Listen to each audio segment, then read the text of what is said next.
Hi there. In our last chapter, Keith was very disappointed in Ralph for losing the motorcycle, and Ralph felt terrible. Now, we're on chapter 9.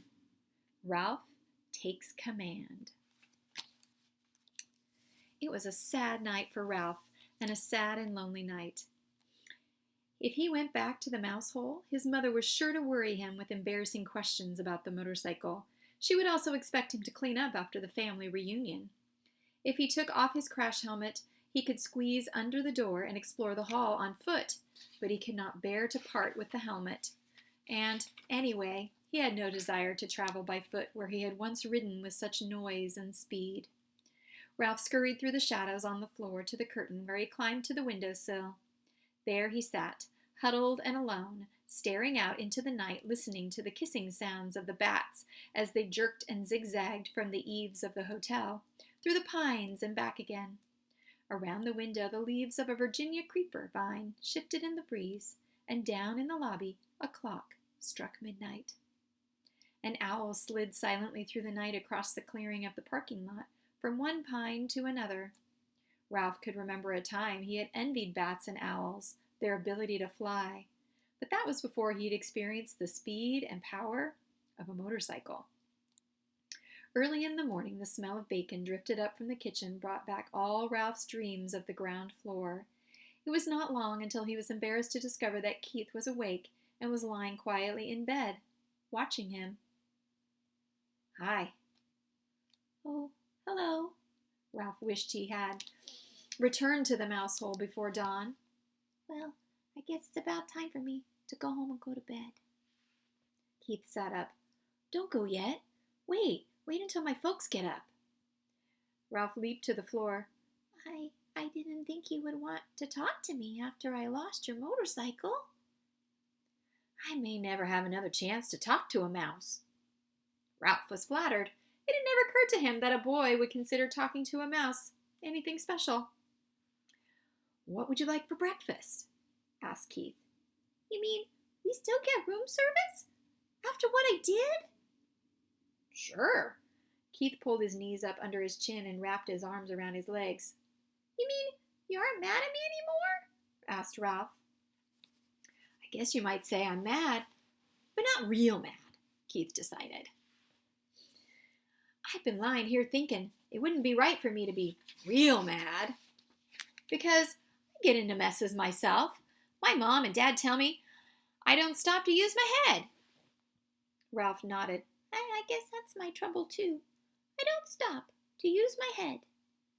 They say I'm in too much of a hurry, said Keith. They say I don't want to take time to learn to do things properly. Ralph nodded again. He understood. If he had waited until he had learned to ride the motorcycle, he would never have ridden off the bedside table into the wastebasket. I'll never forget the first time I rode a bicycle with handbrakes, reminisced Keith. I took right off down a hill. I'd always ridden bicycles with foot brakes, and when I got going too fast, I tried to put on foot brakes, only there weren't any. What happened?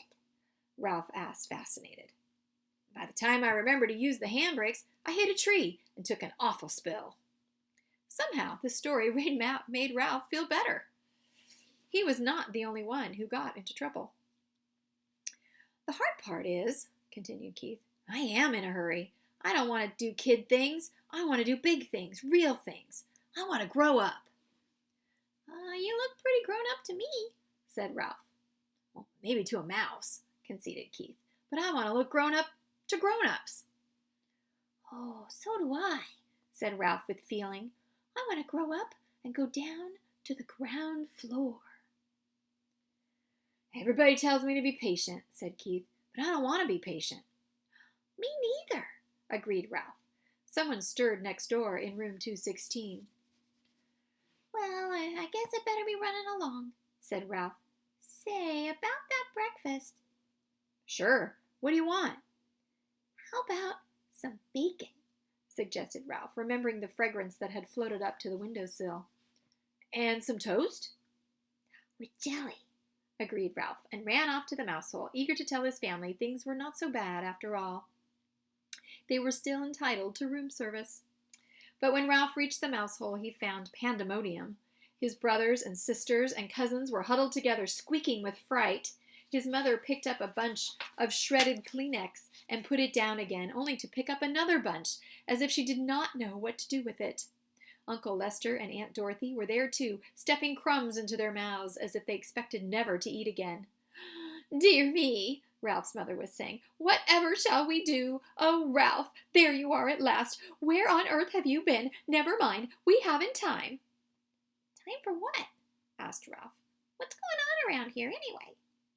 "The housekeeper, your Uncle Lester. The sheets. Oh, do be quiet, everybody." Ralph's mother was so agitated she could not tell her son what was wrong. Uncle Lester swallowed a mouthful of crumbs. "Well, it's like this, Ralph. The housekeeper discovered a hamper full of sheets and towels and pillowcases with holes chewed in them." "Uh-oh," thought Ralph. Whatever had happened was all his fault. He might have known. "I heard her telephoning the manager about it from her office," continued Uncle Lester. "The manager came up and called in all the maids and the bellboys, and everyone had to look at the holes chewed in the sheets. It was quite a powwow." The motorcycle, thought Ralph. What happened to the motorcycle? There might be a chance it did not go to the laundry after all. "You didn't happen to see a motorcycle in the housekeeper's office, did you?" he ventured. "I was listening, not looking out," said Uncle Lester. "I am not foolhardy like some people around here."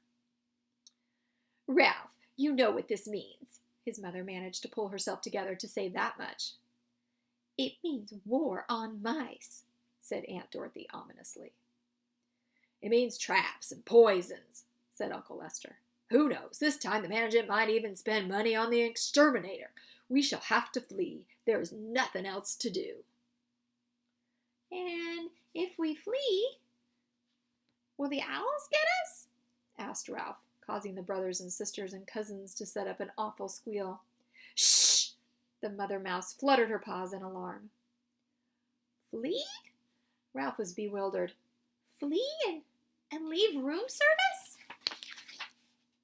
"Room service!" exclaimed his mother. "How can we expect room service after you lost that poor boy's motorcycle?" It's all right," Ralph assured his mother, and could not resist adding, rather grandly, "I've already ordered. Room service is bringing us bacon and toast with jelly." And here's a picture of all the traps and poisons. And as they're fleeing, there's the owl, and they're all running away from it. This news silenced everyone. A breakfast of bacon and toast with jelly delivered to the mouse nest without being first dropped on the carpet was not to be abandoned lightly. "We want some jelly! We want some jelly!" all the little cousins began to squeak. "Oh, be quiet," ordered Uncle Lester. "Do you want them to find us?" Ralph knew that no matter what the others chose to do, he was not going to flee from the hotel, not until he found out what had happened to the motorcycle. He was very sure of this, and all at once he felt calm and clear-headed, as if he had never felt before. He knew exactly what his family should do.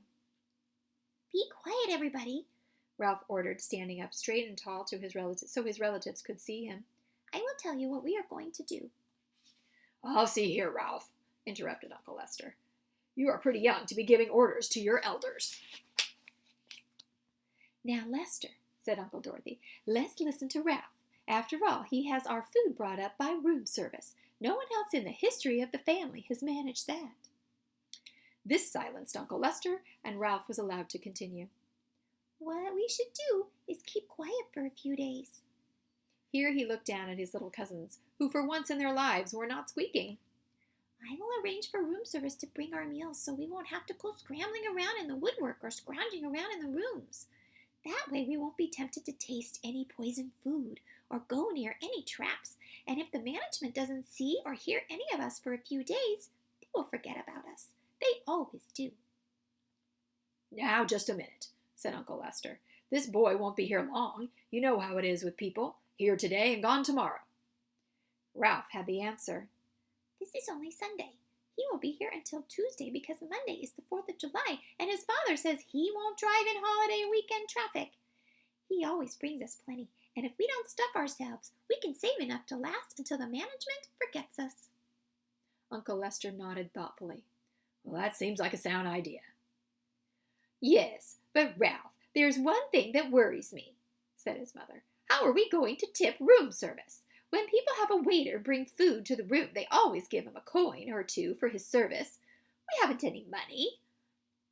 Ralph had not thought of this. If we are going to continue to accept room service, we must do the right thing, insisted his mother. Don't worry. I'll think of something, promised Ralph, in the grand way he had acquired since he had ordered a meal sent up to the mouse nest. And our next chapter is called An Anxious Night. Stay tuned.